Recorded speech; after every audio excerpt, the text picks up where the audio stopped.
Hi friends, మీకు ఈ video నచ్చితే లైక్ చేయండి, సబ్స్క్రైబ్ చేయండి.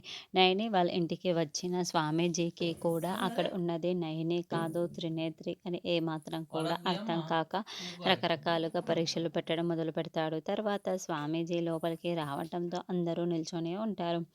అమ్మ త్రినేత్రి, ఆ ఫోటోలో ఉన్నది ఎవరో నీకు తెలుస్తుందా? చూసి చెప్పమ్మా అని గాయత్రి దేవి ఫోటోని చూపించి స్వామీజీ అడుగుతూ ఉంటారు. ఆ ఫోటోలో ఉన్నది విశాల్ బాబు గారి అమ్మగారు అని నయని గారు చెప్పడంతో, ఉన్నారో లేదో నీకు తెలుసా అని స్వామీజీ అడగటంతో, ఆవిడ ఇప్పుడు లేదని చెప్పింది అని త్రినేత్రి చెబుతుంది.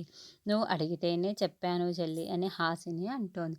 అయినా పర్వాలేదు, ఏమీ కంగారు పడకు హాసిని అని స్వామీజీ అంటాడు. ఇప్పుడు గాయత్రి అక్క ఈ పావనమూర్తి అని బస్సు చెప్తబోతూ ఉంటే, మామయ్య నువ్వు కాస్త ఆగుతావా, ఏమీ మాట్లాడకు అనే విషయాలు చెబుతాడు.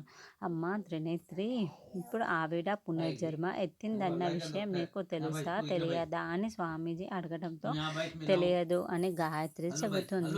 అలా తెలియదని చెప్పడంతో ఫ్యామిలీ మెంబర్స్ అందరూ కూడా చాలా చాలా షాకింగ్గా చూస్తూ ఉంటారు. నేత్రి అలా మాట్లాడడంతో స్వామీజీ కూడా మరింత షాకింగ్గా చూస్తూ ఉంటాడు. మరి స్వామీజీకైనా అర్థమవుతుందా అన్నది నెక్స్ట్ ఎపిసోడ్.